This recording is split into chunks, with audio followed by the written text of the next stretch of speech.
Okay, hi.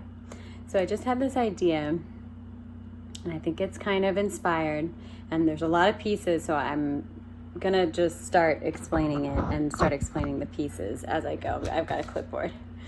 So, okay, I think where we have to start is there used to be such a thing as the Civilian Conservation Corps. It was known as the CCC. And the Civilian Conservation Corps was right before World War II. It was after the Depression.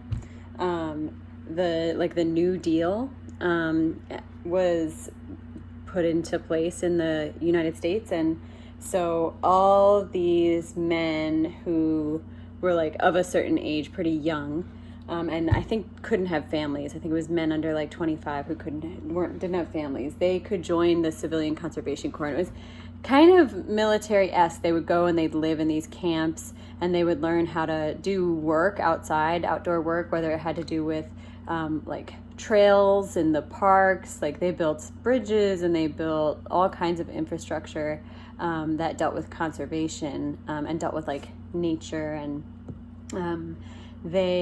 I don't even know all the stuff that they did. I need to look into it more, but they basically worked outside, and they all lived together in camps like all throughout the country. And so the CCC eventually like disbanded, but I guess it mostly went away when World War II happened, and all the guys pretty much became like soldiers in World War II. And so, all that blah, blah, blah, war. What exists now today is something called the YCC, the Youth Conservation Corps. And that's a group. What? You said that makes no sense, and it makes a lot of sense. So the YCC is the Youth Conservation Corps, and they still exist today. And they're run by the National Park Service. The National Park Service, I'm going to write that out. And that's where, like, Molly, my cousin, works, and Corey. They work for the National Park Service. It's a federal agency, and they're all throughout the country, and all the national parks have, like, just like when we were in Jamaica, we stayed with Molly, and, they have, like, staff who lives there on the park, and maintains all the campsites. And they also maintain the trails, and they do like wildlife biology stuff and maintenance of the forest probably too. And so the National Park Service runs the Youth Conservation Corps. The Youth Conservation Corps is the only thing that's left over from the CCC. So, and those exist in every state, but they're not fully activated. They're not they're great organizations, and they give like summer jobs to high school students who might not normally have summer jobs or might not normally have outdoor jobs, and they'll employ high school students to work for them, and they do like tree plantings, and I don't even know all the stuff that they do, but it has some parts of it have to do with farming, but it's all outdoor work. And so it's a pretty cool program, but I don't think it's nearly robust enough. I think that it should be like everywhere. Like it should be like in place of high school, you should be able to go and do that, so it needs to be like for real, not just a program that like 30 kids can do in each state.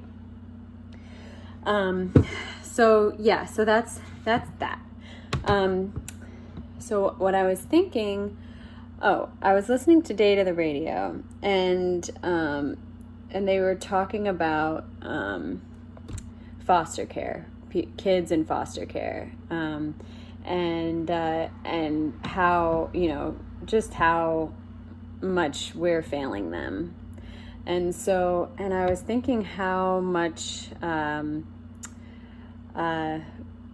want to help them, I guess.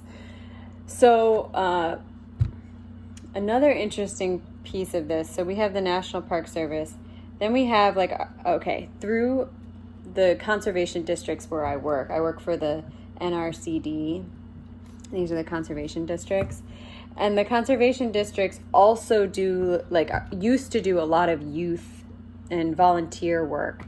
And what we've been talking about lately, the conservation districts and this Youth Conservation Corps, we've been in discussions recently over how to coordinate ourselves to do better for youth education, for outreach, for racial justice, to actually get people to Vermont to be working outside and have like job experience and seeing the different fields, like how you can work in conservation. So showing people who wouldn't normally know about because they just don't have the opportunity to know about these fields that you can work in, these different jobs that you can have, and have it. How can we bring people to be exposed to all the many different things that you can do in the world, and in conservation and in agriculture specifically. So in Vermont, this is the Vermont NRCDs. We're all like kind of banded together, talk to each other all the time, and we have all these different groups that work together, but one of them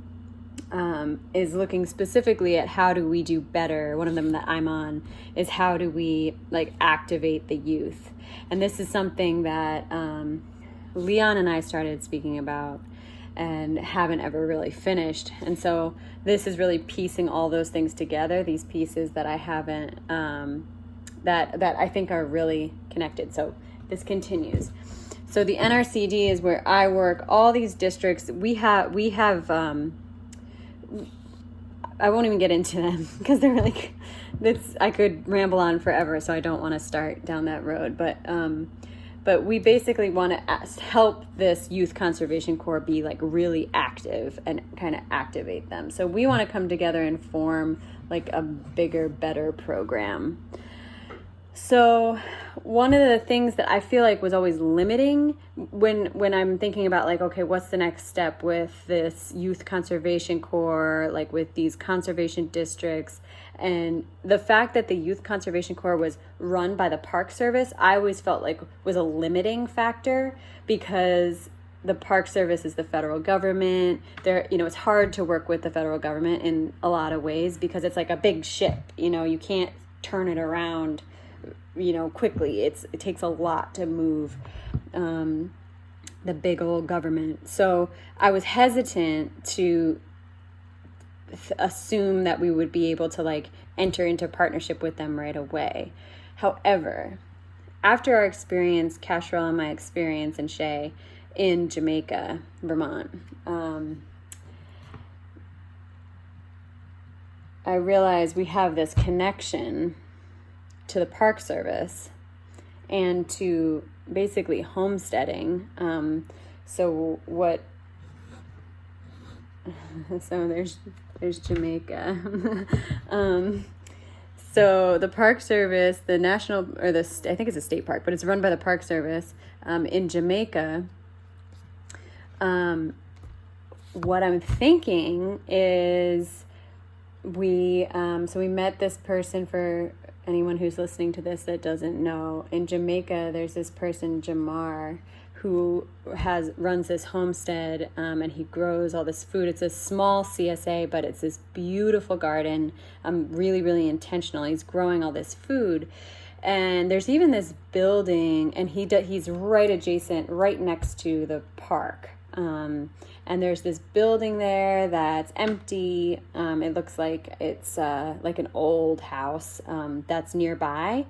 And I was looking at that, and Cash Morale and I both looked at that building and we're like, what is that building? Like, I wonder what's the story is there. So one of the things, like if we were to start a program, like let's say we start with like a camp, start with like 2 weeks of a camp, that would bring in people to do conservation work, and also like be really intentional, run it like a real program where there was healing, and we're really just healing and experience. So where am I going with this? So, okay, so we have Jamaica. We have the National Park Service. We have the Youth Conservation Corps. We have the Conservation Districts, which is where what I'm tied to. And there's another facet. Right. So through my work with the districts, there's, I'm going to forget the name of it, but in the same county that Jamaica State Park is in and Jamar's place is this school that one of the other district managers, someone in my position but way up north, he used to work there, and keeps bringing this school up. It's for foster kids. It's like a home basically where kids who can't live with their parents live. Pretty young kids, I think, like kind of like middle school kids who don't live with their parents live at this home, and it's a bigger program. Like I think there's many different homes, and I don't know the name. I don't know if I can look it up right now. But basically, like, we'll just say, like, foster home. And the one that he worked at for many, many years is literally in Windham County, which is where Jamaica is. So foster home in Windham, something like that, in Windham County. And he worked there, and this was going to be our first like kind of connection. Like we were like, okay, we have the Youth Conservation Corps. I have like the church's interest peaked, and like our sister churches that we have. For my church is down in Englewood, New Jersey, and Leon was thinking about another church, I think maybe in Boston. And so we have like those connections, but then from the NRCD, this other man, Peter, he has this connection to the foster home that he keeps also bringing up as like a group that we could partner with on this. And suddenly I'm seeing all these connections because Windham is, like I said, so I haven't looked up how far away the foster home is from Jamaica, but it's probably pretty close. It's probably really pretty close. So